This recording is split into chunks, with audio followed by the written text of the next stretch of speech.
Welcome to the AggroCast, the official Penis. podcast at AggroGamer.com. This is episode 59, and I am your host, Michael Camacho, and my cohorts in crime, as always, are Brian Bentley, and I'm sorry, I just fired Ben. Perfect. Done. And Ben wins here, too. So. And he's here, too. Sorry, guys. You deserve it for what you said. Yeah. I know. I told you I was going to do it, so. Ah, see, plotting while I'm away. I could have stopped you, but I didn't. Yeah. So, how are we doing? It's been a bit. Yeah, I think it's been a couple weeks, right? Unless this goes up quick, then everybody's going to be like, damn, quick turnaround.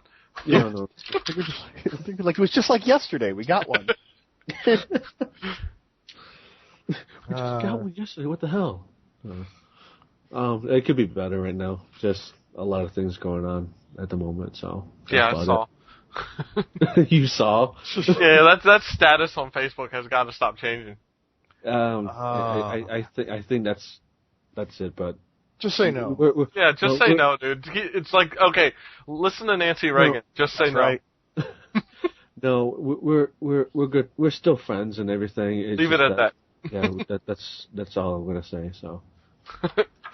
You're not going to drag it out. You know what we need to have? We need to have the win hitch, like pitch hitch. We need to have a win hitch. No, we could call it the win-win. No. Yes, that is awesome.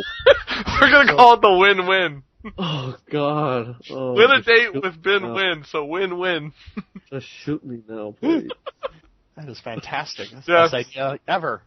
So, everybody out there, if you know some single ladies in the Michigan area, No. win. What? No. AggroCast at AggroGamer.com. God. For now. I'm gonna set up win-win. Winwin.com. Oh, God. Win-win at AggroGamer.com. That's going to be Win a fantastic. date with Ben. Oh. If anyone out there has a deagle, please send it over to my way with one bullet. That'd be great. Oh, you might live through the one bullet. You never know. If anyone has a podcast I can transfer to, let me know. That's what he's saying. Win. AggroCast. No, not yet. Don't email that one yet. Just for now. AggroCast at God. Oh, God, that's funny. So, Brian. For me, it's been just really busy with work and stuff. I put in probably like 50 some hours last week. So I've just been really busy with that, and it was just kind of nice to have last weekend of just decompressing for once. And so my boss got fired, so I'm kind of doing his job and my job. So it's. Are you happy about that or no? Well, except for the part where I'm not getting paid extra. You know. But I mean, you were getting kind of slammed because of him. Yeah, well, it's what happens when you disappear for a week and don't tell anyone. Surprise, you might get fired. So, I mean, he was a good guy. Like, I'm not gonna just rag on him, but he was a good guy. It was just bad situation. And yeah. So I mean, I hope he's well. And I wish him the best, but. I'm the one that kind of got screwed in the deal, so I'm just happy to I feel like I'm starting to get back on top of, be in front of what I have to do. So that's really about it for me. Time to step up to get that promotion to be the boss. That's what honestly, I've had some people who have told me that I should just apply for that position, and I'm kind of thinking about it. Who knows? I would. More money, dude. What's the worst that can happen? I don't get it. Exactly. So, but that's it. What about you guys? It's tax season. Yes, it is. I just got all that stuff in, and I'm going over since I just bought a house this past year, I'm going over to my dad's to have him actually help me file it this year so I can see what's going on. Since not only do I have to do the whole thing with, interest on the tax form, right. I also have that $8,000 tax credit coming in, but I'm only going to get, I think 33% of it because I made too much over $70,000. Ooh. Which sucks, but at the same time, it's like, well, I made this much over, so can I complain? I don't think so. I don't know. Yeah. It's like a catch-22. Like, damn it, but I made this. Oh, shit, but I don't get this. So, Yeah. other than that, I'm sure you can guess what I've been playing, but we'll talk about that later. Really? I couldn't have guessed. Fat. Splat. Oh, our Game of the Year article's up. That's right. Everybody Saw that. check it out. Yeah, it was up a little late. I kind of wrote the article and then left it on my computer at work and forgot to send it to my home email. You know, GG. we should probably talk about that a little bit, but let's see how Bin's doing first. Yeah. What? Oh, school, pretty much, and just homework and playing games. You know. Other than that, I have a job interview next Monday, actually, Nice. with Zappos.com. Actually, it's going to be my very first Skype interview, actually. So that should be very interesting. Hopefully, I don't listen to the podcast. Yeah, I hope so too. Nothing like being embarrassed at what you do. Yeah, you better lock the door to your room so your parents don't walk in. Ben! You'll be like, shut up! I want an interview. It's like, is that your mom? No. Yes. Is that your hot sister? Oh God. Oh, damn. That was win-win. Make sure you send all the emails to winwin@AggroCast.com. AggroGamer.com. Oh, You said God. AggroCast, so This is just a win-win situation. Yeah, that's right. Also, Oh, I love the bad jokes. Also, if anyone's got a deagle out there, please make sure you send it over to my way. D-Eagle with one bullet at AggroGamer.com. I hope these people really don't email these things. No, I think, if anything, they're just going to turn the podcast off. I don't blame them. No, I don't either. So let's talk about the Game of the Year thing real quick. Oh, yeah, definitely. So, I think the big news on the Game of the Year was something that you actually already brought up to Runic Games. Yeah. Torchlight was what, 5 out of the 6 of us? Or? 5 out of 6 people that picked up PC Game of the Year. It was the PC Game of the Year. The only person was David picked Champions Online. Probably he may have not have played Torchlight. So. Oh, it's 4 out of 5 actually, because Kevin didn't have a PC game. Yeah, Kevin didn't have one, so 4 of the what? Oh, we have Mike, me, Binh, That's 6. and then Corey is 6. 1, Yeah, that's 2, We don't have Ben anymore. 5. Remember? Oh, yeah. Oh, well, I apparently can't count. So, at least I learned to read. I work in the accounting department or finance department. Now, Uncharted 2 also got 4 votes. I never played Uncharted 2. I picked it because it's, I guess, the cream of the crop for the PS3, but that's not saying much considering my frustrations with the game. I picked it because I thought it was a really good game. Regardless of what Mike complained about, I was actually able to bypass all that and actually finish the game, and because I thought the story was actually really intriguing. Well, it's always nice to go in after people complain because then you have lower expectations. Well, I had high expectations for the game anyways to begin with, actually. I think I set mine too high, and I was just like, fuck this game. The other one was New Super Mario Bros. Wii, got 3 votes. Yeah, it will. On Wii, it really was the best game. I disagree, but David picked Mad World. I never played it. I enjoyed Mad World, but I just got to a point where I just stopped caring. Yeah, I went with Muramasa just Yeah. because I prefer. I don't know. I prefer the style of game more than anything. I mean, hell, it was my E3 game of the year, so or game of show. It's wrapped on my shelf. I don't know. It's just the way that game looks. I couldn't believe that it was a Wii game. It looks like it could have been on the PS3 or the 360. That's high praise. Yep. Xbox Game of the Year was the there's only 3 people that actually have a 360. So, Ben, you and Kevin both chose Left 4 Dead 2, which, for those who are wondering, we allowed a game that's also on PC be a choice for an exclusive on a console, as long as that's the only console it came out on.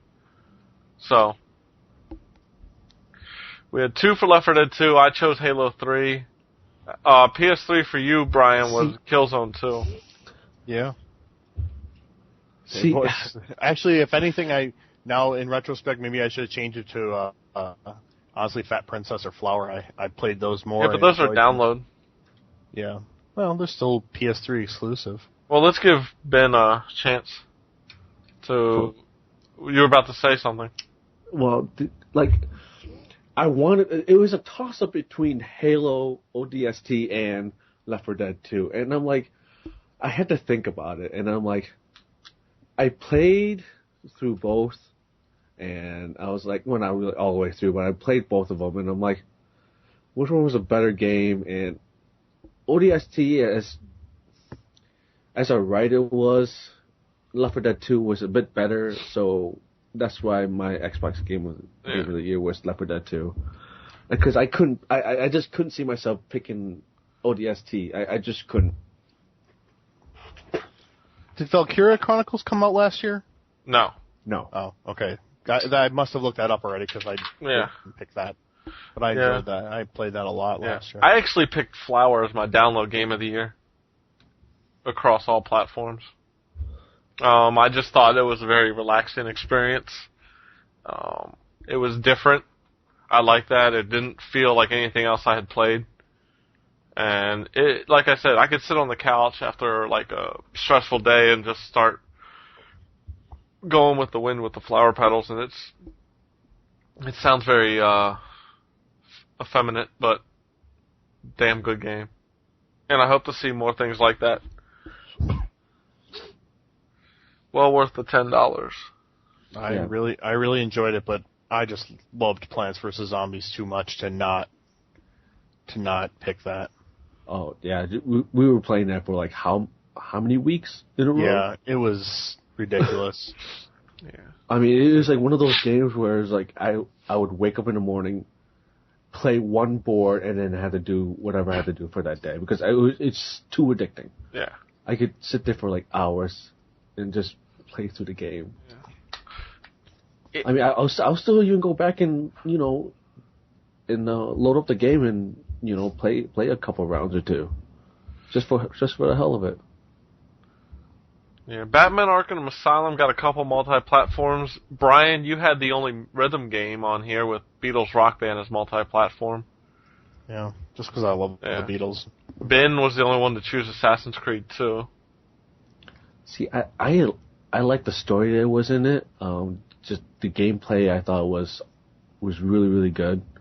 I played it on the 360, but I didn't experience it on the PS3 or PCs. But I liked it. I enjoyed it a lot. The storyline really brought me into its world, so I like it. Yeah. That's why it was my multi-platform game of the year.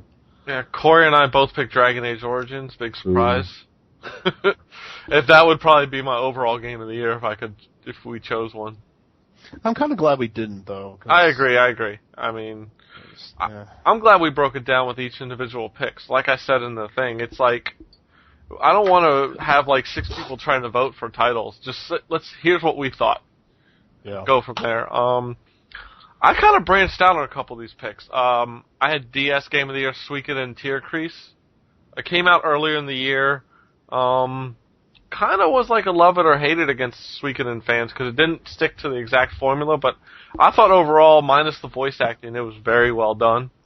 And the story was very good. It really entranced me, and they're finding all the 108 stars and really trying to take down the enemy, and that one was really good.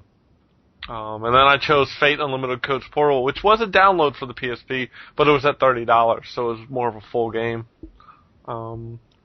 Yeah, apparently only 4 of us voted DS Game of the Year. The other 2, Corey and Kevin, seem to have Grand Theft Auto Chinatown Wars.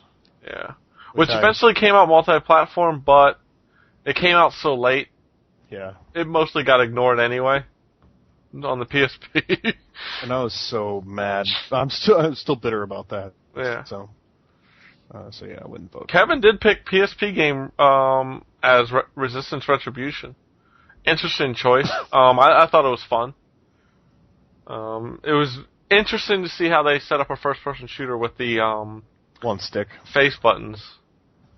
Yeah. That was tough to get used to, but it did enough of auto-aiming for you that it didn't feel cheap, but it felt like you were still somewhat in control. Mm-hmm. You chose Legend of Zelda. Shocker. Nintendo fanboy. Come on. You might call me a Zelda fanboy. I would probably agree with that. Okay.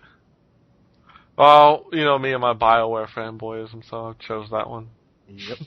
Binh, you and David and Corey all picked Little Big Planet for PSP Game of the Year.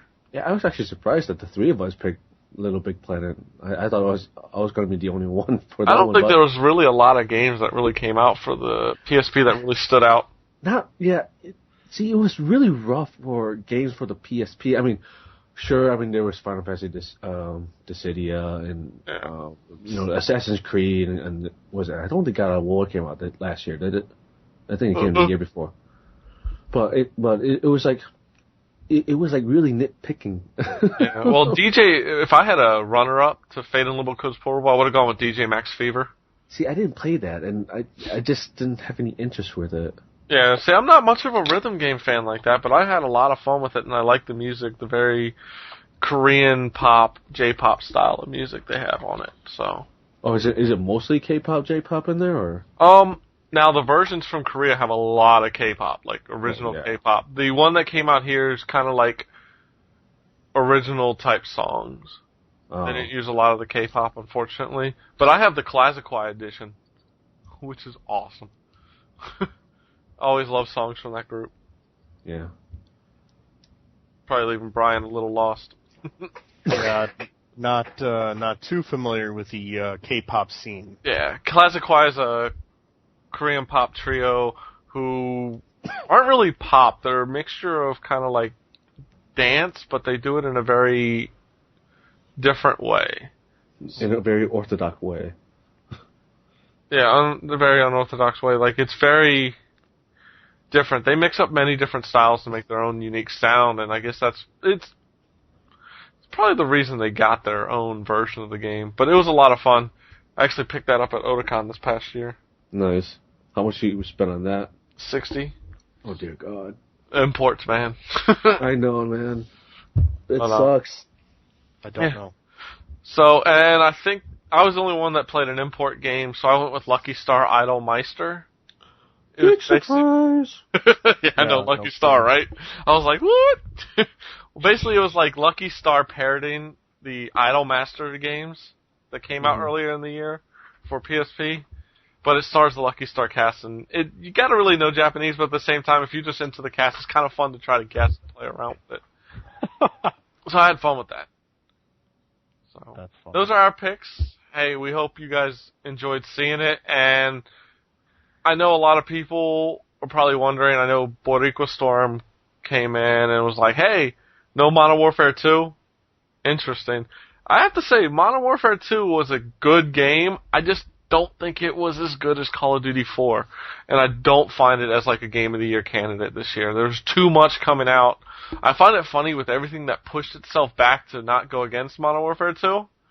I haven't seen Modern Warfare 2 grab a lot of awards this year from a lot of sites. No. Unless it dealt with multiplayer. Yeah. It dealt with the multiplayer aspects of it. No, I agree. I just commented on there. I'm like, it's a good multiplayer game, but the single player for me was a bit too short for my taste. But it's definitely up there with like top 5 games of 2009, maybe. With like everything else that they came out last year. Last year was just. It just seemed like, okay, here's all the games that you can ever think of that you probably want to play. Yeah. And it was just like one game after another, and we just couldn't keep up with the amount of games that just came out last year.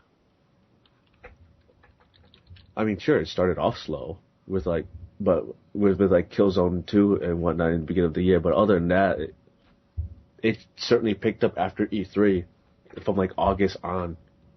Yeah, I am disappointed in your Killzone 2 pick, Brian, because that game sucked. Did not suck. Hey, I'm running around. Wait, why am I looking at everybody's stomachs? Oh. Why is this doorknob above my head? Oh, we didn't do QA testing, that's right. Sorry, stuff like that should not get past QA or even the developers themselves. How do you not test out the game and go, why am I looking in this guy's stomach? Maybe we should move the camera up a little. I just was like, how does that get past any of the testing, in-house, QA, or whatever? I don't know, maybe whoever wins the tester will be able to figure that out. Yay, something else to watch CGN. No. I didn't watch that shit called, whatever, what was that called? Oh, come on, it was funny in that it's a total disaster. What was it called? The Ultimate Gamer? Oh my god, they're coming out with a second fucking season! No, Yeah. Here's the thing though, this is what I don't get, right? How can you call yourself an Ultimate Gamer if all you're gonna play is Xbox 360 games? Yep. Because they're probably sponsored. It doesn't matter. If you're gonna call yourself an Ultimate Gamer, you need to play all platforms. 360, PS3, PC, and portables. Yeah. Well, I'll give Sony credit. At least with the tester, they're giving it to you for free over PSN. Oh, yeah. But I'd love to see the download numbers on that shit. The first episode will have a good amount. Everything after that's going to keep going down and down, and people will be like, I just don't give a shit.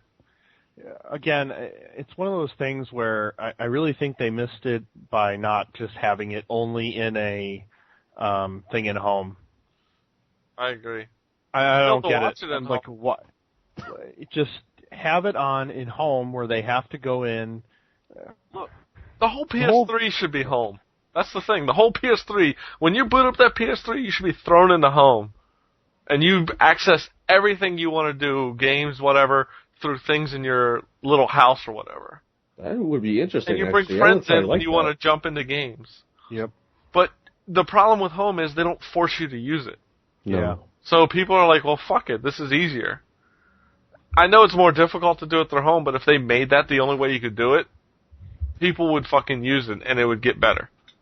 Because people would start to like it the more they play it.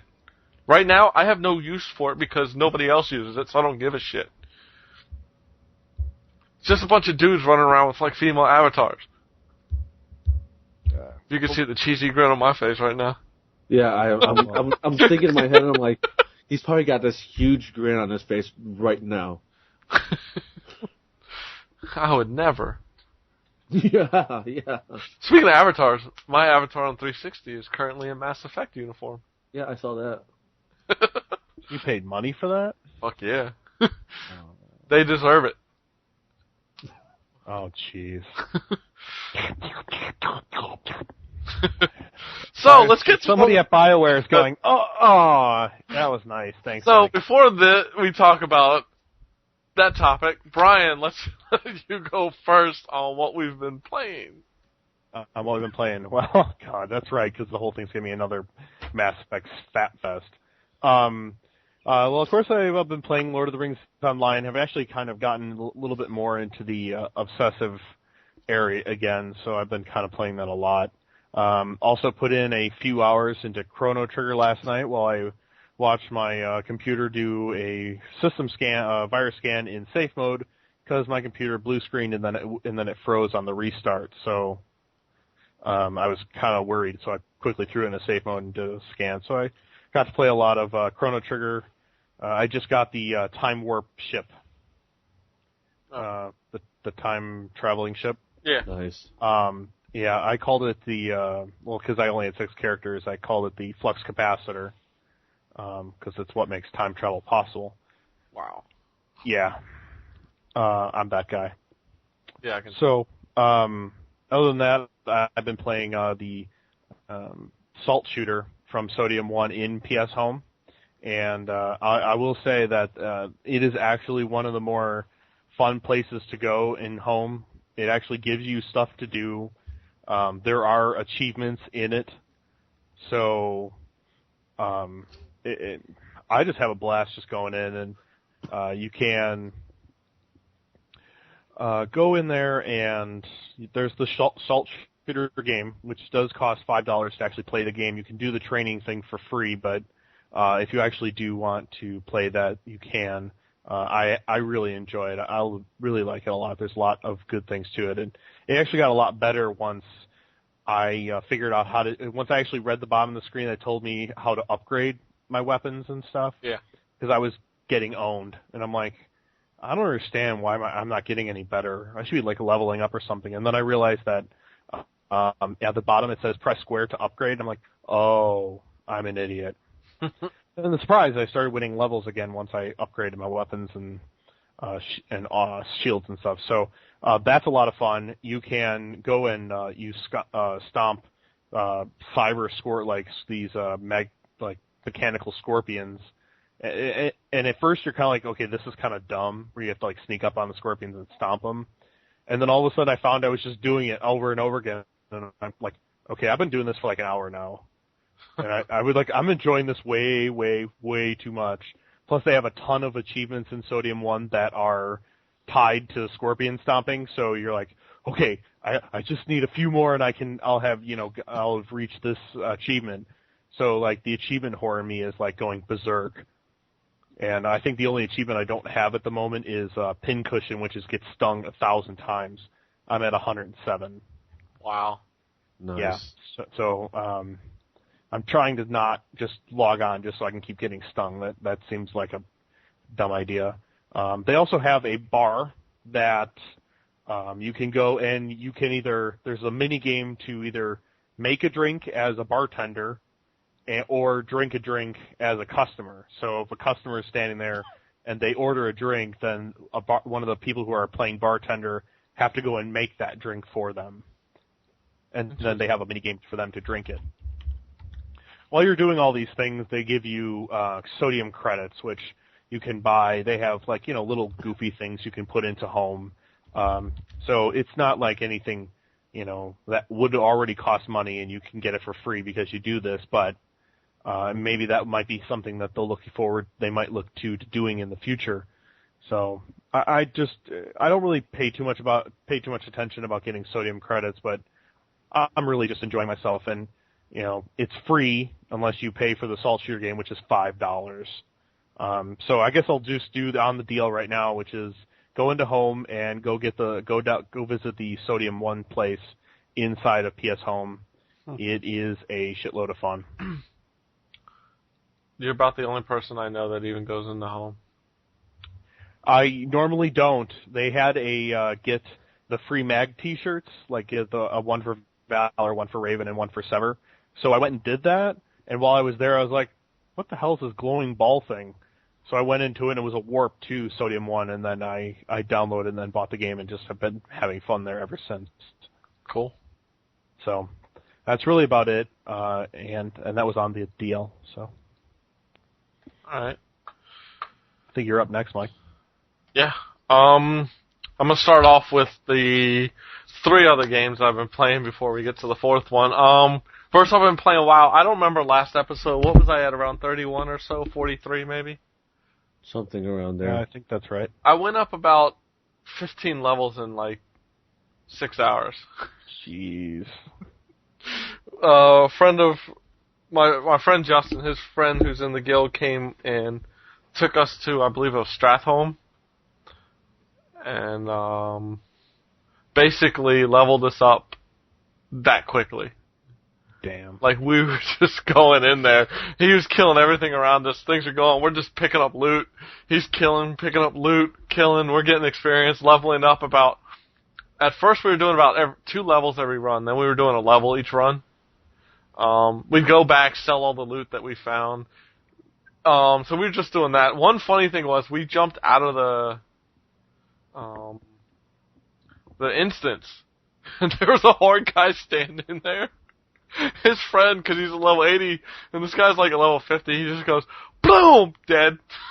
Because we just popped out, and he's standing there, and the guy's like, boom, dead. And he gave me an achievement for honorable kill. I'm like, oh, okay.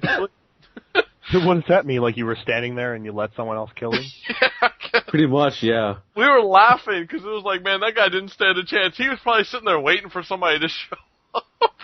Oh, someone showed up, all right. Yeah. So here comes like 3 Alliance guys popping out. Boom! Killed you. He was probably AFK too. Yeah. Nah, he was like, you could see him turning, looking around. Oh god. And we came out jumping out of the entrance like, ah!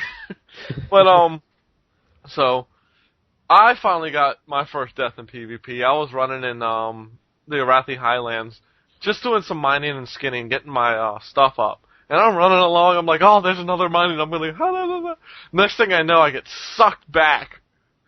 And I get, boom, 1 hit, 2 hits, and my health's already half down. And I'm like, okay, I'm just gonna stand here, I'm not even gonna bother. You got sucked back. I'm guessing that was a death knight. Yes. But he had to have been like a 70, because to take 3 hits to kill a level 60, or 4 or 5 hits to kill a level 60, couldn't have been an 80.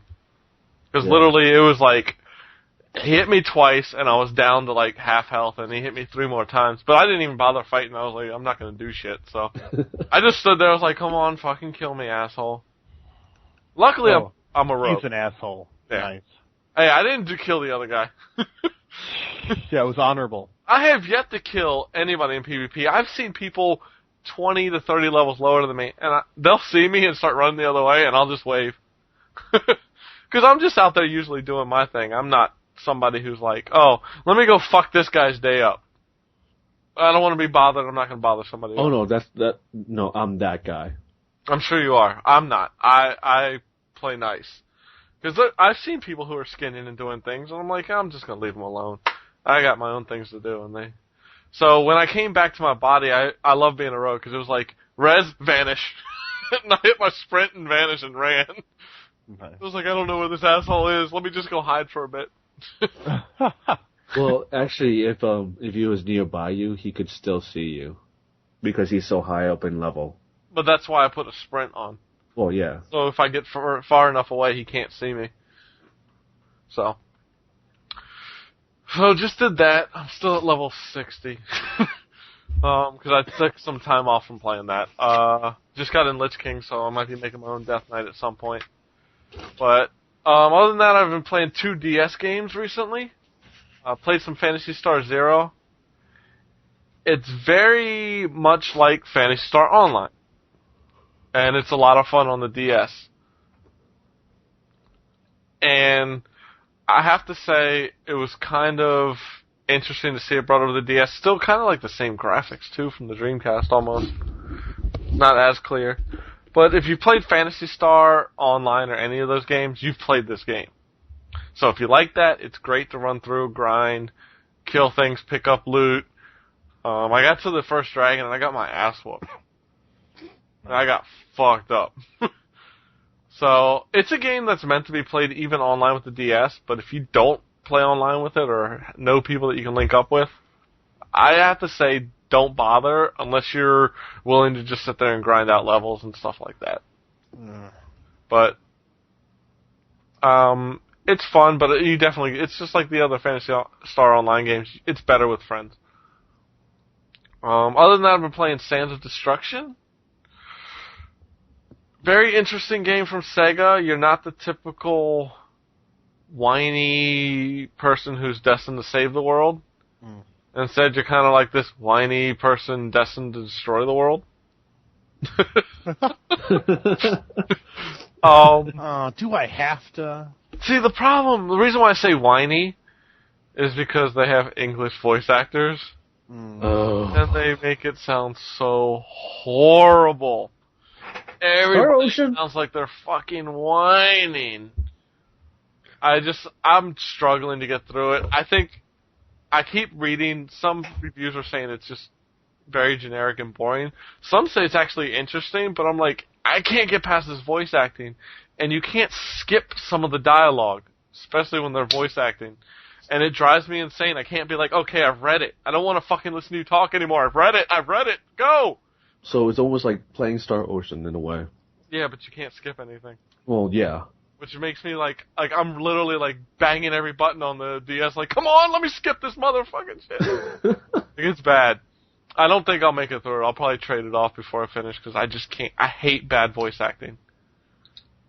I really hate bad voice acting, so it's alright. If you can get past the voice acting, you don't mind the bad dubs, check it out.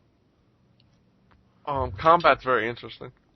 Is it? I have read that it's very easy once you build up your skills, which can happen fairly early on.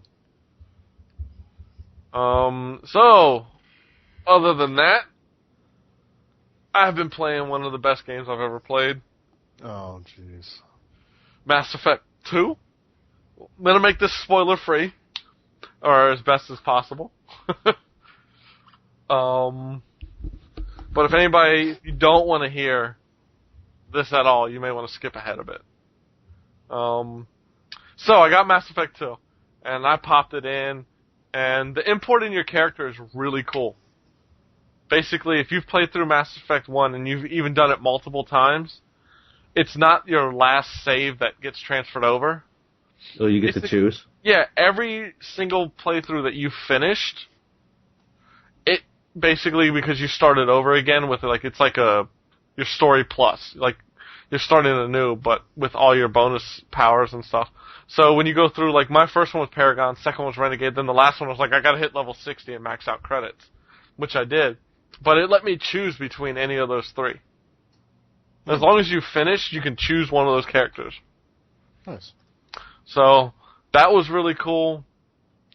And it'll tell you, did you save Rex or not from the first, or did Rex survive from the first one? Did the council survive? And it tells you these yes or no's, basically what happened. Like who lived, Caden or Ashley, blah blah blah. And finally, any of the side missions you've done throughout and people you've met, you'll meet some of them in the game here and there. And sometimes at your terminal that you have on the ship, you'll get like messages from these people saying, hey, thanks, I just want to send my thanks out to you, you really helped me back then. Glad to hear you're alive, or stuff like that. Yeah. So, that's really cool, and all I have to say is the continuity between this game. This is like a true sequel. This is like, here's the end of Mass Effect 1, here's the beginning of Mass Effect 2. There's very little time lapse there. I mean, and they continue the story perfectly, and the way they set it up, Ben, you will agree with this, the first 5 to 10 minutes of that game is fucking Epic. On a totally new level. Like, this is like, I've never started a game and been like, holy shit, this is fucking awesome. It's like watching a movie. Yeah. It's like you're Except you get to participate. You feel like you're part of this game, and like the first 5 to 10 minutes of the game, you're so immersed into the world where you just want to keep on playing and playing and playing. It doesn't matter how late at night or how early in the morning that you have the game on. You just want to keep on playing. And so, trying to keep this spoiler free, as you start this one, you're kind of starting fresh with a new crew and stuff. And basically, you're going through the recruiting stages of getting these people, but the recruiting doesn't all happen right away. Like, you don't feel like okay, I've gotten everybody already. Holy crap, that was easy. It's not as easy to recruit people. You kind of have to do a little more. The missions are a little longer. As you get them, there's these things called loyalty missions later on. They'll be like, hey, I really want to get this like cleaned up, or I really need to tie up some loose ends here, and you've really helped them out, and it shows like a personal side to every single person, no matter how badass they are or how annoying they may be to you. They're not by the end of that. Like, I felt a connection to each character that was on my team. Like, it really shows a different side to everybody. Oh yeah, you feel it and you can see it in like the way that they're portraying themselves. I mean, you just talked about bad voice acting. Mass Effect 2 has one of the best voice actors around. The amount of people they have. They've got Trisha Helfer from Battlestar Galactica, Seth Green's back, Martin Sheen, Yvonne whatever, I can't remember her last name, from the girl from Chuck. Oh, Strahowski. Yeah, which Miranda looks just like her. The whole time, every time I saw a commercial, I was like, who the fuck is that? They took somebody's face, and it was the actual voice actor. They used the face. Same with Martin Sheen. The role he plays, the elusive man, looks like Martin Sheen a bit. Oh, yeah. And did they bring back good old Keith David? Yes, of course, dude. Fucking Keith David is the man. He's back. The voice actor who does Tali's back, which is great because I always loved Tali. Tali was my favorite from the first one. I'm not gonna say anything. I was gonna say something, but I was like, no, I should save it. Shouldn't really say anything. Let's just say I'm going for her. Oh, God. Hey, I've been like, the romance in here is a lot. There's a lot more to it. You can end up with a lot more people this time. There are some people, like the one, Subject Zero, who was like, look, I really appreciate these talks and all, but I'm kind of not into the female thing, so we should end this here. I was like, I was just talking to you. I didn't fucking say anything.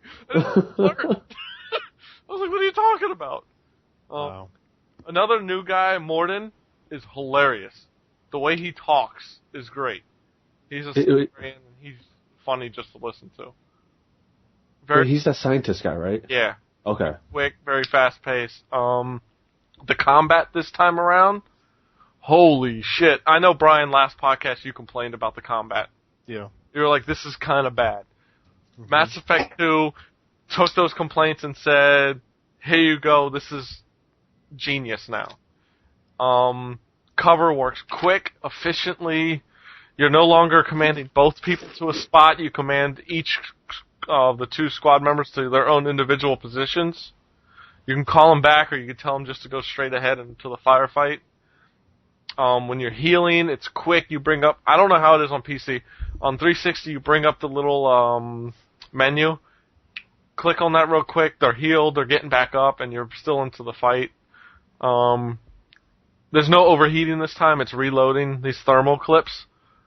So you kind of have to find ammo, but ammo is usually pretty plentiful. Heavy weapons, not as much.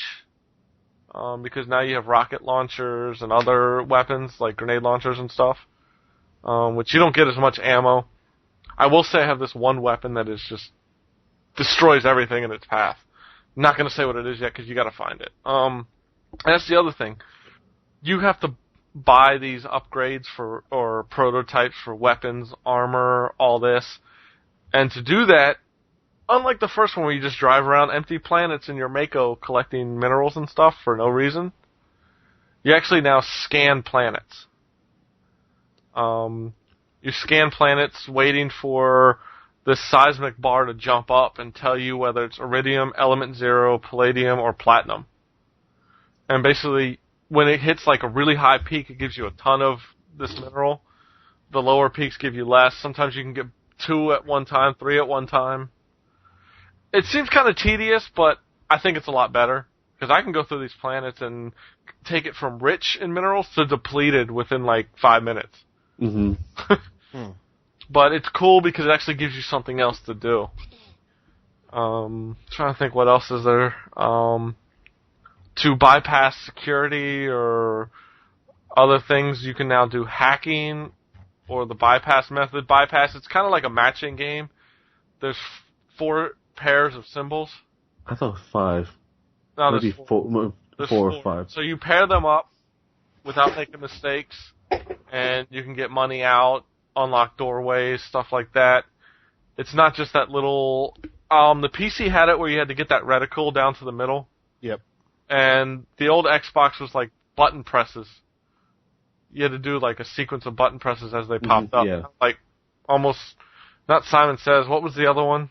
Where it's like button, like the red lit up, you had to hit it as quickly as possible, whatever. I can't remember what it's called. I thought it was Simon Said. No, Simon Says you had to remember. No, Well, Simon says push the A button, and you push the A button. Oh, okay. It was like A, B, whatever. This time you do that, or there's another one where you match code. It's basically code going across the screen. There's these red boxes with X's that'll mess you up and set you back one.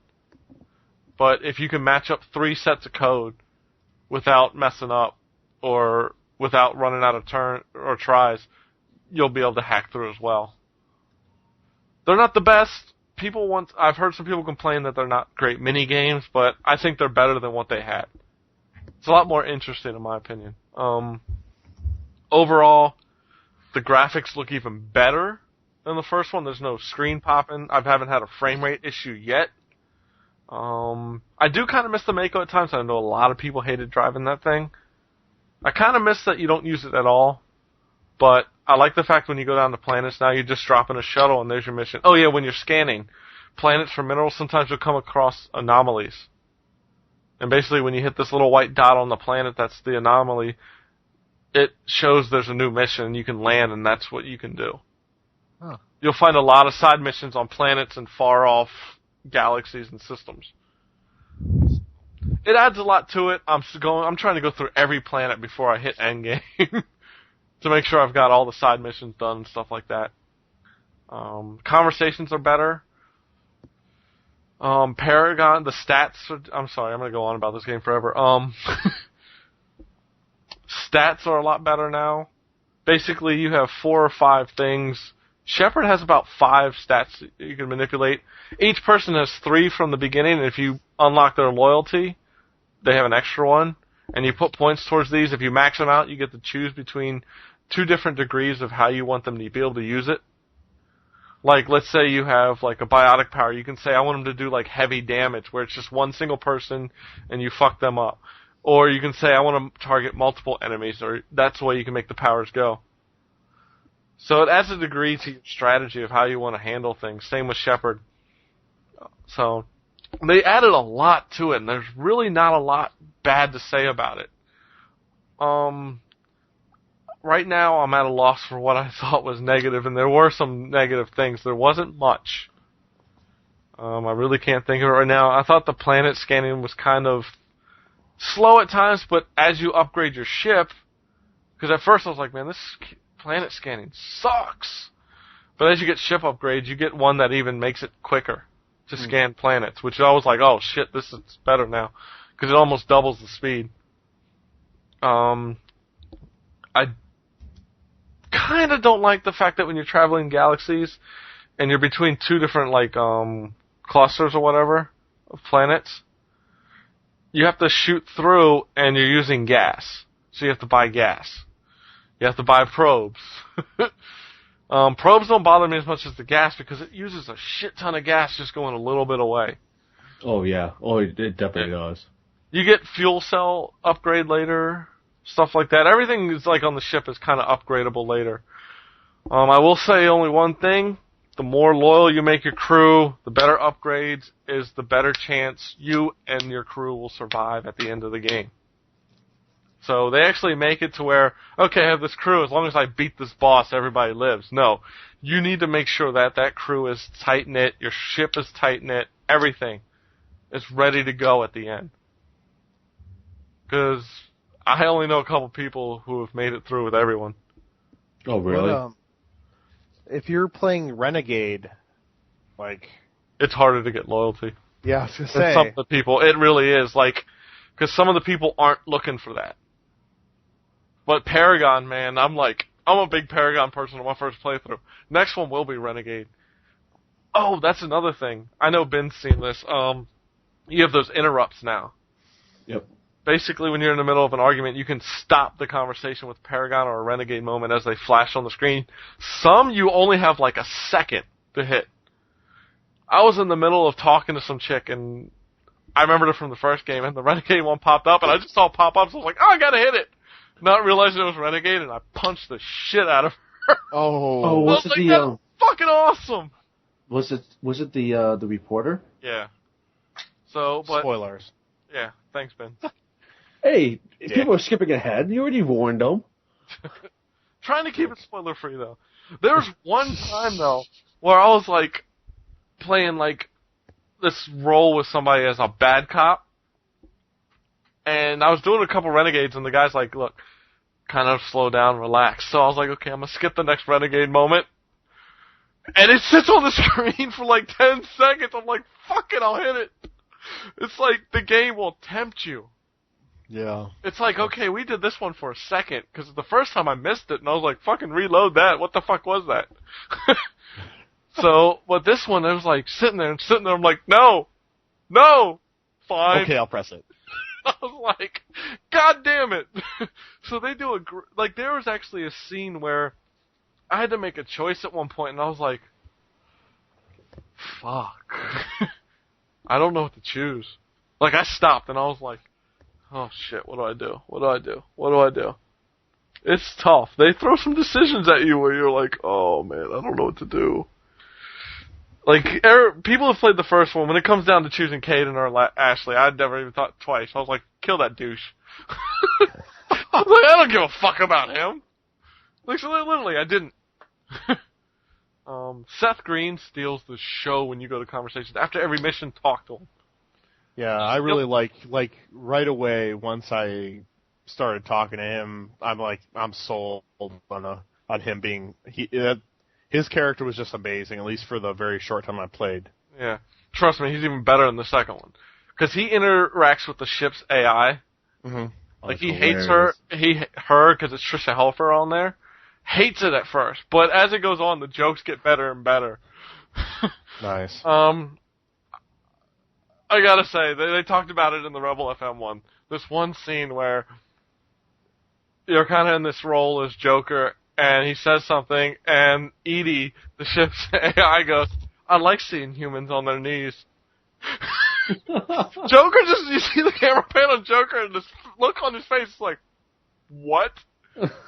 And it does feel like they say, it feels like you're just standing there for like forever. And then when it cuts back, but you realize it was like a split second. Because even you're like, I can't believe she just said that shit. And she's like, it's a joke. She tells him it's a joke. Yeah. Oh, that's fantastic. Dude, the whole... Like, no, seriously, it's a joke. The whole thing with them interacting is great. There's like a point where you tell them to stop flirting with the AI. Nice. Yeah, the whole conversations are better because you can be in like serious mode, whatever, but there's always these jokes that pop up that make it really personal. Because you know, in real life, even if there's bad things going on, there's always somebody making a joke here or there. Right. Trying to keep things positive, and they do that in this game, and I love that. BioWare, kudos, you got rid of everything that was wrong with the first game, upgraded it, and said, we're going to make this even better. Now, it's not as RPG-like, though. It's more action-based. It's like RPG-like. But Bethesda could learn a thing or two from. Oh, jeez. Don't even start that. Seriously, no. You know what? The combat and all is so much improved in this game, Bethesda has a lot to learn. And the fact that there's not a lot of glitches, I ran into one where I was talking to a guy, and at the end of the conversation, it was stuck on this camera angle, and all I could see was my shepherd running back and forth in front of it. And I'm like, God damn it! So I saved it and reloaded, and it fixed the glitch. And I only had one more part where a Geth, it was like stuck in a rock, and it was barely sticking out, so I started shooting the arm that was sticking out, and it killed him. So those are the only two glitches I ran into. I haven't ran into any glitches on the Considering PC. Fallout, it was like shipped with glitch galore. Well, there's a lot to learn from BioWare.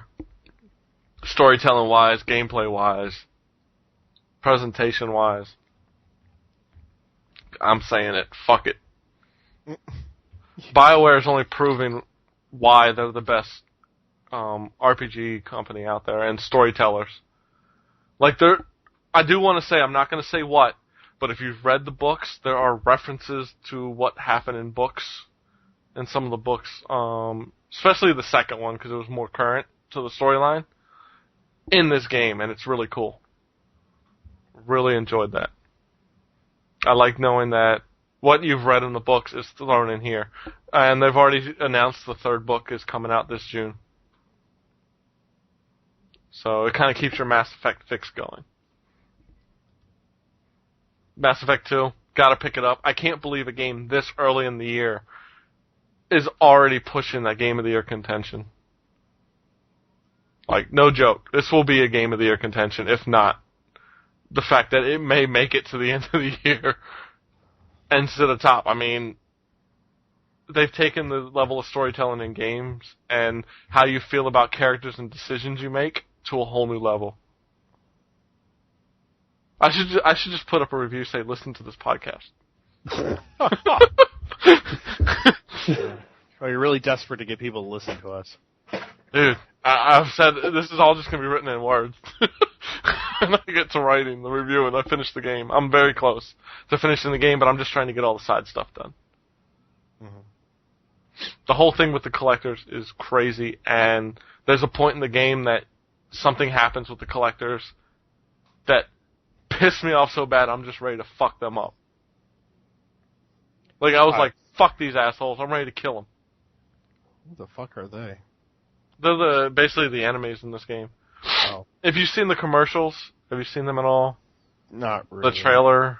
Not really. Okay. If you've seen the commercial or the trailer, everybody out there, they're the ones that are, like, coming to these colonies or whatever and kind of, like, taking the humans.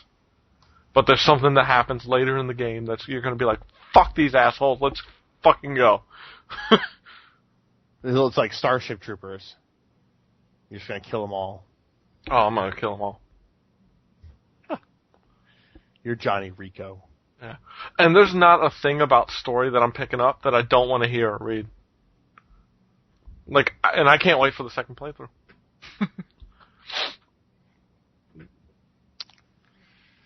So, Ben, what did you think? Since this is like it's the only thing you've been playing. Actually, I've been playing Star Trek Online also, but all I have to say is I agree with everything Mike said. I mean, there's nothing more than I can add to that. Yeah. Really. Yeah, sorry, I kind of took over. I got love this mode. fest. It was like, whoosh. I'm sorry, every listener. I should have warned you. You should have brought a towel. You might need to clean your shit off. I wouldn't go that far, but I've been playing Mass Effect 2 on the PC, and I'm loving the game as well. I mean, I just leave my disc in the CD drive, and I just pretty much just go. And it's just every single time I load and play the game, it's just the experience is there, the storytelling is there, the graphic is there, the voice acting. I mean, just pretty much everything about the game is just there. Like Mike said, it's February 2nd. All right. Yep. Game came out last week. January 26th. And if this game does not win Game of the Year in 2010, then I have no idea what other games should blow this game out of the water, to be honest with you.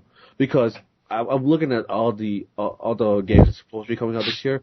I don't see one Final game. Fantasy 13? See, I don't even think that is even going to be a strong... I mean, it's going to be a strong contention, but not the way that Mass Effect has been telling the story. I have to agree as a Final Fantasy fanboy over the years. My problem is, it's another Final Fantasy game, and I just feel it's going to follow the same formula it's followed. Pretty much. It's going to take a lot of change for that to really pick up and be like, holy shit, this game is finally where Final Fantasy should be. I mean, yeah, unless they really did some drastic changes from 12 to 13, I can see it being a top 5 game, maybe at least top 10, but I don't see it being a strong contention for Game of the Year. I'm just throwing it out there. No, I know. I mean, right now for me, if like you asked me right now, what my Game of the Year for 2010, Mass Effect 2. Straight out. Even though we're a month in, I know, even though we're a month in, and I know there's some games coming out, God of War 3, and, what's the other ones? Dante's Inferno, Bioshock 2. Star Wars Online, and so on and so forth. Star Wars won't be till next year. Oh, that's right. But, yeah. I just, it's gonna take a lot to beat the overall package that Mass Effect 2 is. There will probably be games that do the combat better. There will probably be some games that do graphics better or something like that. But I just don't see them doing the whole overall storytelling, interaction, and how you connect with the characters better than this game with the games that I have seen lined up for this year. And it's kind of like, damn, did BioWare just really fuck up everybody else's game for the rest of the year? Like, I want to see more games with this type of interaction. I want to see a first-person shooter that gives me this type of interaction. BioShock does for a lot of people. I know that, but I don't think BioShock 2 will. We'll have to wait and see when the multiplayer was actually pretty impressive. I'm not picking it up, and I probably won't touch it. So I tried twice to play through BioShock, and I couldn't do it. See, this is the one thing that I like about Mass Effect. It's got no multiplayer. They pretty much focus everything in like the storytelling and everything on the game. I think it's about the overall experience in Mass Effect. To be honest with you. And the other thing, like when you're watching the loading screen, I wanted to say this: they got rid of the elevators. Oh, thank God. The loading screens, though, are kind of cool. You're kind of looking at, like, a computer diagram of a ship or whatever, but it's actually showing you what's happening during the load screen. Whether you're going from one floor to another on the ship, it shows, like, this diagram, and here's, like, the elevator going down. When you're shuttling into a planet as the loading screen's going, it's showing the shuttle going to that planet. Yeah, it actually shows you what you're doing. Yeah. Like especially when you're in the Citadel, and you're going from one location to another, you see your hover car going from that location to the next. So it's kind of like a cool overlay screen for your loading screen, and they'll show you like little tips at the bottom. And my favorite, which is like hell yes, it goes. You can make sure to play through the game, or no, what does it say? It says Mass Effect 3 will be able to import your save file. Well, I was like, fuck yes! It's basically telling people, get ready for this shit. No, my favorite one, and I'm like, I can't believe they actually have this up here. My favorite one is, shotgun works well in close range. You're like, thanks, John Madden. Yeah, exactly right. Well, yeah, it's cool. Like, one last thing from me. Speaking of the shotguns or whatever, there's like some things that you unlock for research and stuff that is very crew member specific. Like a certain shotgun for somebody, or sniper rifle, or their biotic powers get a boost. Like legendary weapons. Yeah. Which is cool. I really enjoyed that, and I honestly could tell you right now, I haven't even finished this game, but I can't wait for Mass Effect 3. And I know that it's supposed to be a trilogy and it's supposed to end at Mass Effect 3, but I hope they start doing, like, shoot-offs in the universe. You hope they start doing Mass Effect 3 ODST? Oh, God, no. But I wanted amongst, like, Mass characters... Effect Wars? Well, I wanted amongst characters that you've ran into, not just random people they decided to throw into this universe. Like, I want somebody that was maybe a crew member in the first game or the second game, and I want to follow them into another title, or somebody you came across that's an important NPC that's not on your crew, and show me what they went through and why I'm dealing with them at this point. I think there's so many stories, which they're covering a lot in these books, which I like, but I want to see more. I want more of this universe. Like, this universe is, this comparison is like Star Wars meets Star Trek and other sci-fi, like futuristic, thrown together. It's like all these things combined, and they just said, here you go, we're going to present you with epicness. Epic is the term for Mass Effect 2. That's it. Epic. And I will tell you guys right now, if you're listening, you have not played Mass Effect 1, you need to play that shit. Do not go into this game without playing it. Because there are things that it will make decisions for you for Mass Effect 1, like the Council was killed, you killed Rex. Like, don't do that. Play through the game, get your choices in there, and know what you're going into with the second game. You gotta know the story for Mass Effect 1 to play this. You really do, to understand some of the moments that go on. Otherwise, you're going to be sitting there going, well, I don't understand I don't know what the fuck's going on. Why are they acting like this? play through Mass Effect 1. There are problems with Mass Effect 1, and I've admitted that. But you have to really enjoy and get the most out of this whole universe and the continuity of the story. I'm done. I need a towel. I'll be back. Jeez. Mass Effect was sponsored by AggroGamer's chief editor, Michael Cohen. Can you hear that? I'm wiping off. Oh. That's not right. That's not right. So, Ben, why don't you tell us a little about Star Trek Online, since technically it's out as of today.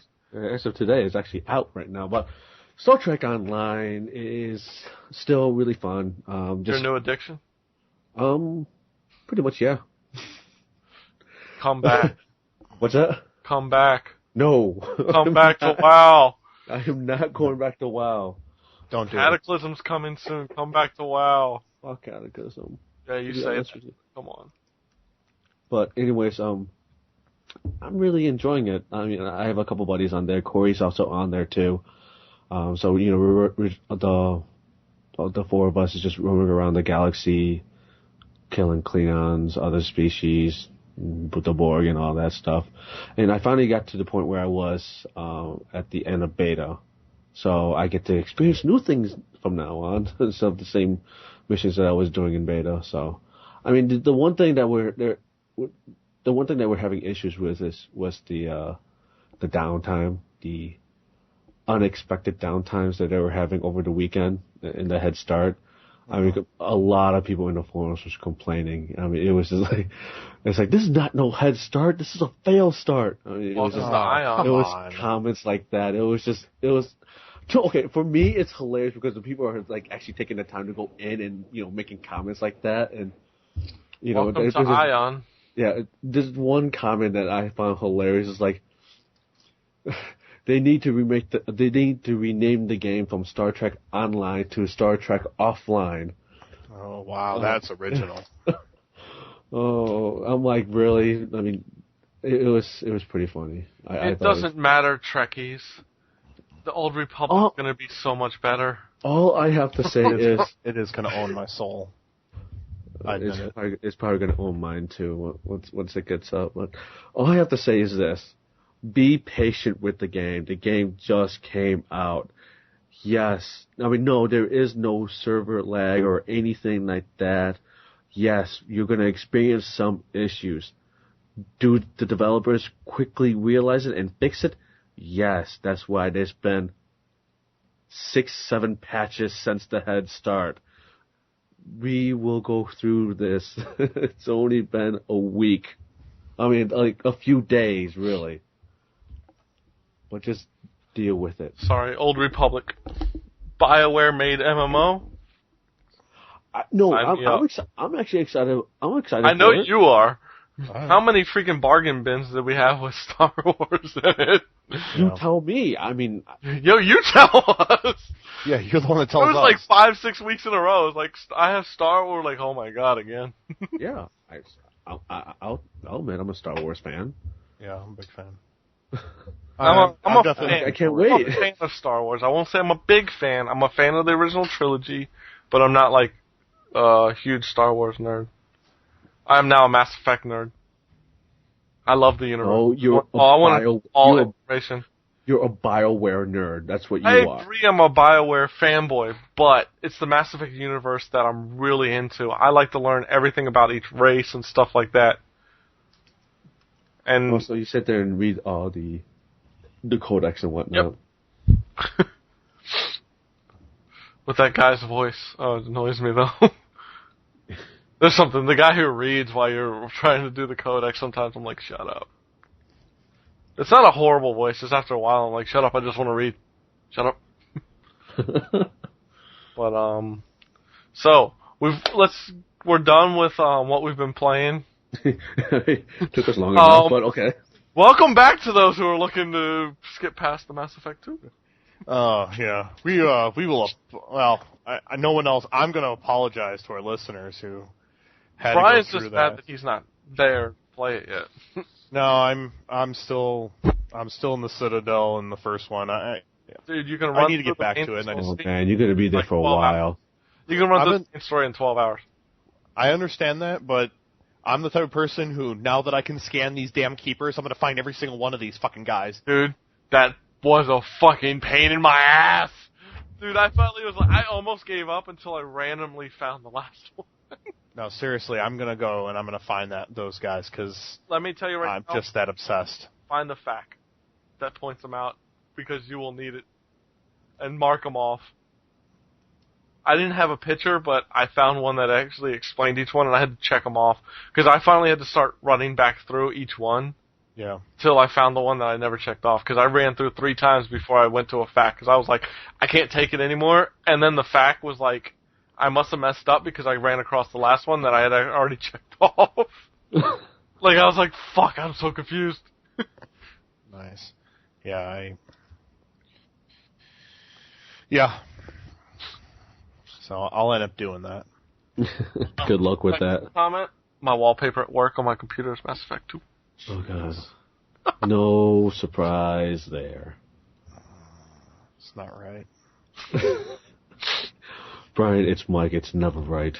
Just so you know that if... I was going to make a comment about this being a young girl, people would be like, that's disturbing. All of a sudden next week, it's like, Michael Camacho is quitting AggroGamer. He is now going to be the new PR guy for BioWare. Yeah, seriously. It's really at that point, I think. It's getting close. Hey, Average Joe Gamer guys, you guys remember that Halo 3 ODST? Oh, God, yeah. This is our version of that shit. I think they have one for Mass Effect. They had one for a while, too, I gotta tell you guys. Oh, God, the one for WoW. Nate? I was like, oh, come on, guys. Nate and Wes, congrats to you for joining the fold. No. Congrats to you. No. Nate come and to Frostwolf. Both of you, come to Frostwolf. We'll get you in our guild, and you'll have fun, because we're not a serious guild. But we are a fun guild. I was going down the names of the guild the other night for you guys. Dragon Bird, 2 in the Pink. Oh. God. Nate and Wes, I feel bad for you guys. You guys need to quit now before you guys get too upset. Keep going. No. Well, our guild will get you to level 60 like that. Oh, I'm telling you right now, we will get you to level 60. Hopefully you guys recruited each other, because you can get the experience for it. And we'll get you to level 60. Come to Frostwolf. You better not be doing PvE, because I will slap both of you at PAX East, or at least Nate. Wait, they're not up? I don't know. They never said. Oh, yeah. Yeah, they never said where they were. I'm just saying, better be on PvP. Take those deaths like a man. It sucks. I am not going back to WoW. No, you're not. Don't do it, man. Don't be that guy. No. I was getting shot while on my flying mount. I was getting pissed. I was like, gotta go higher, higher. I did get the achievement on WoW for fall 65 yards without dying. Since I'm a rogue, I got the thing that lets me fall further, plus I got the glyph that lets me fall further. So I'm on the mountain, I'm like, lose mount. Ah, boom. Achievement. Yes. No, the best one is when you're a paladin, just fly all the way up, and like where you can't fly anymore, and just demount and just watch yourself fall, and then just bubble as soon as right before you hit the ground. That's funny. See, you want to play again. No. All right. I'm just saying that I did that before. You want to play again. You love it. Bargain bin. What you got? My bargain bin for this week is coming from Gamefly.com. So if you have a membership there, of course, you can get the 10% off of it. This week is coming from the Xbox 360. It is Prototype, made by Activision and whatnot. So if you don't know what Prototype is, you're fired. Yeah, pretty much you're fired, because it's one of the goriest games that you can probably think of that's out there. You're just some random guy running around New York City and chopping people up with your new special powers. I had a lot of fun with the game. I didn't feel like it was fun enough to keep playing. When I was done, I was kind of like, I'm done. I've had my fill. Yeah. But it was a cool game, and I recommend it to anybody at this price. It's definitely worth the pickup. It's $16.19 with your 10% off. Yes. So it's $18 normally, $17.99. So you really can't go wrong. It's under $20. I agree with Ben. This is a good choice. Yeah, it's. Is it on 360 and PS3 for that price? I thought Prototype was 360 exclusive. Mm-mm. It's on both. Really? Yeah. Huh. Oh, Activision's going to get as much money as they can. They don't care. It's also on true. PC. Oh, yeah. So, we already heard on the DL from Brian with Sodium 1 on home, so don't forget to check that out. And I'm going to bring you my Netflix picks. This week I'm going to bring you a trio of Korean movies by the director Chan-wook Park. They are his films of the Revenge trilogy. First one is Sympathy for Mr. Vengeance. Basically, it's about a deaf guy who is romantically involved with a revolutionary, and the guy basically sells his kidney on the black market to get his older sister a life-saving transplant. Basically, the guy gets ripped off, and him and the person he's romantically involved with kidnap, well, as the description likes to say, borrow, but kidnap the daughter of a capitalist boss, and they raise the necessary funds that way. It was the first in the trilogy, so I'm going to go in order. Old Boy is the one that's most widely known. It's a movie about, well, it stars Choi Min-sik, I think one of the best actors in Korea at this point. Basically, he's imprisoned for about 15 years and let out without a reason why. Full suit. He meets a young lady, and he's trying to get revenge for the people that put him in, while at the same time, he's supposed to be trying to find out why he was in prison, not why he needs to get revenge. But it has a twist in there that will fuck you up. Let me just put it like that. Nice. I mean, you'll be like, what the hell, and Binh, stop typing. Sorry. Killing me. Trying to concentrate. I'm fired. Oh, wait a minute. Yeah, again. Third time today? Fourth? I don't know. And finally, there's Lady Vengeance, or Sympathy for Lady Vengeance. It's basically a lady's going to prison because she was basically betrayed by a man for a death, and she was incarcerated for a while. She gets out, and she immediately plots revenge with help from her fellow inmates, along with some of the people whose victims were the parents of some of the victims. So the ending of the movie, all these movies are extremely graphic, gory. I do want to go back to Old Boy real quick. There's a hallway scene with Choi Min-sik and a hammer that is the fucking best fucking fight scene in a movie ever, period. Gotta see it. So, all the movies are good. I don't know if there's dubs, but if not, put up with the subtitles. Just awesome. Always good. The guy, Chan-wook Park, puts great detail into his films and just really showcases revenge in a very awesome way. So, that's my Netflix picks. Those three. Go check them out. All three of them are on Instant Watch. Well, normally we'd be doing a topic of discussion, but I think both will agree. Yeah. We'll hold it off for next episode. as my Mass Effect fapping session. Yeah. Went on quite a bit. That's all right. But, I think we have a really good one next week. We're going to be talking about sequels, kind of, how you feel about them. Are they just rehashing the same thing over and over again, or is it actually are they giving us another chance to, sort of like Mike feels about Mass Effect, is giving us another chance to explore the universe further. So if you have any ideas, send them to AggroCast at AggroGamer.com, or make a comment in our in the article. So. Yeah, and I do want to say one of the reasons why I'm glad we're not talking about this is because I'd be talking about Mass Effect more. So.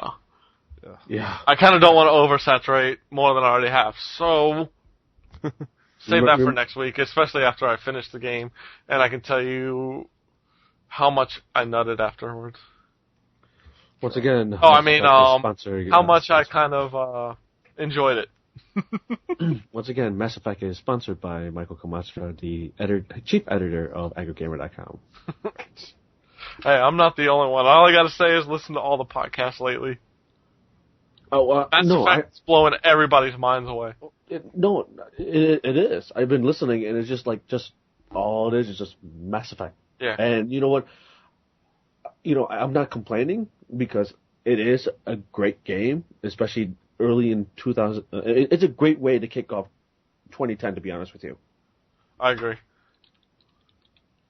So, I mean, it's just a great way to kick it off. I mean, real soon we're gonna have Final Fantasy 13, which can't wait for that. Oh, I do want to say, if you enjoyed the discussion on Mass Effect and you don't mind hearing a bit of spoilers, check out the last hour plus of Rebel FM from this past episode. Or Skipped it.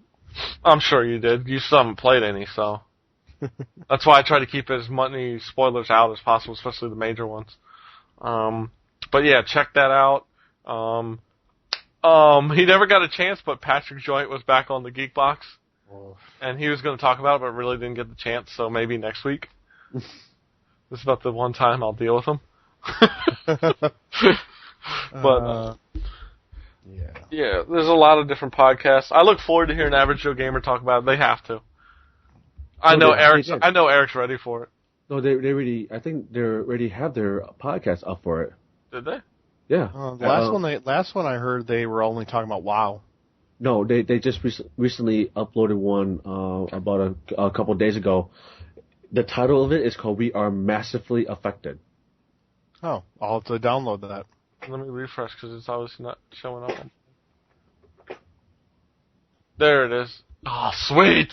So yeah, go check out Average Joe Gamer's last episode, episode 59. Listen to more Mass Effect talk. Oh, by the way, this past CAGcast, Mass Effect 2. It's not right. Giant Bombcast had a special Mass Effect 2 episode where they interviewed one of the developers. Jeez. Oh, by the way, the last Giant Bombcast, they talk about Star Trek Online and Mass Effect 2. I'm gonna have to listen to that one.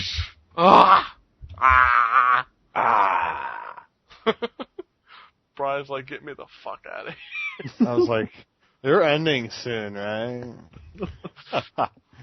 Skeet. Oh, jeez. Yeah, so, you know where to find us.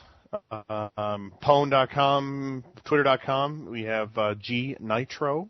That's all one word. No dash, right? Yeah. Church 4252 for Binh.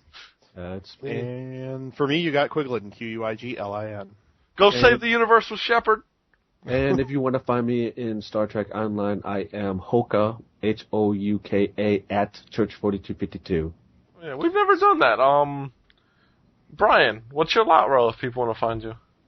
Yeah, if you're looking for me, I am Malchior, Malchior, on the Arkenstone server.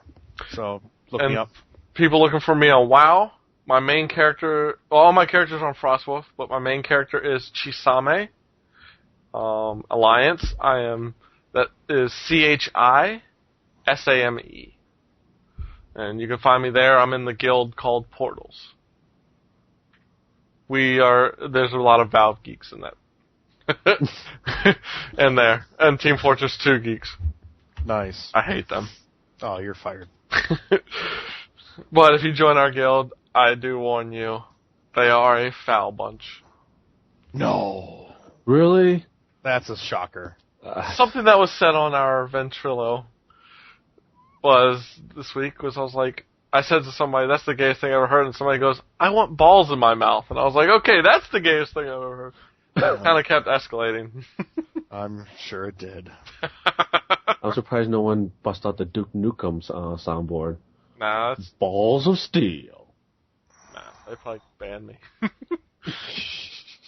I kept trying to tell them, they're like, where the hell you been? I was like, Mass Effect 2. So now I got my friend Justin. He's trying to finish Mass Effect 1 so he can get Mass Effect 2. Yet he still hasn't finished Dragon Age. God.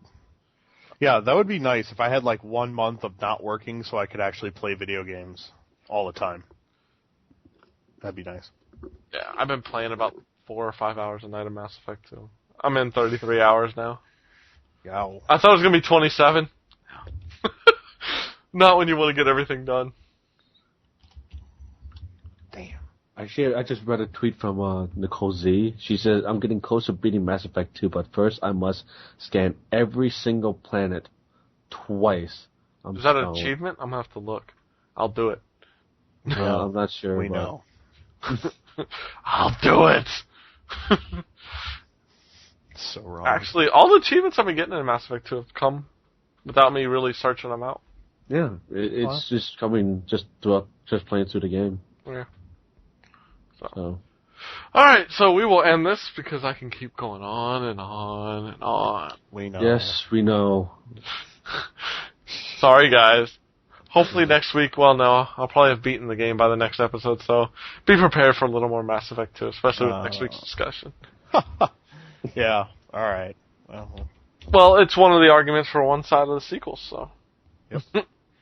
Yep. Cool. So, hey, I'm sure we'll talk about BioShock in there as well, for those people who are fans of that.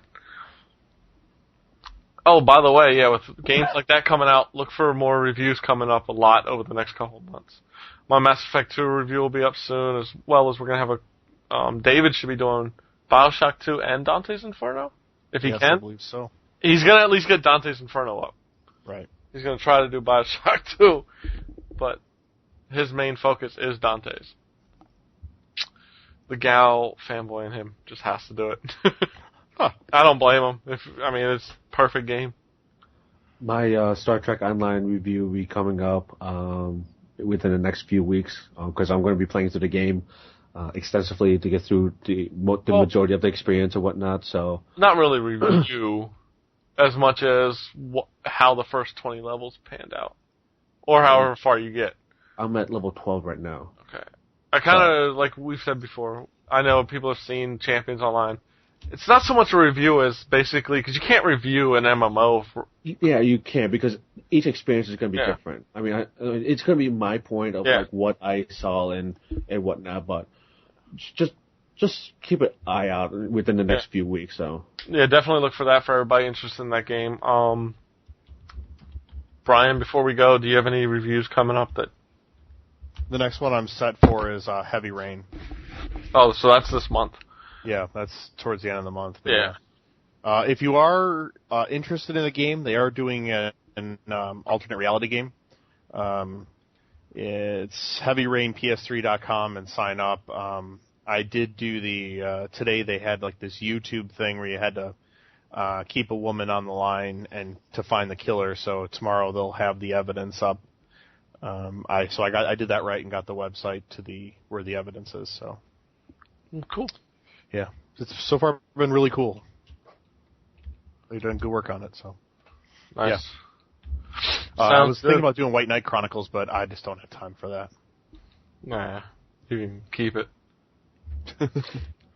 Holy shit! What?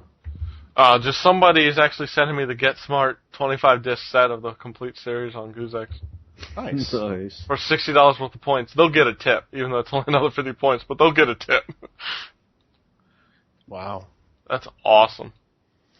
I love that show. Okay, let's get out of here. Yeah, let's wrap this up.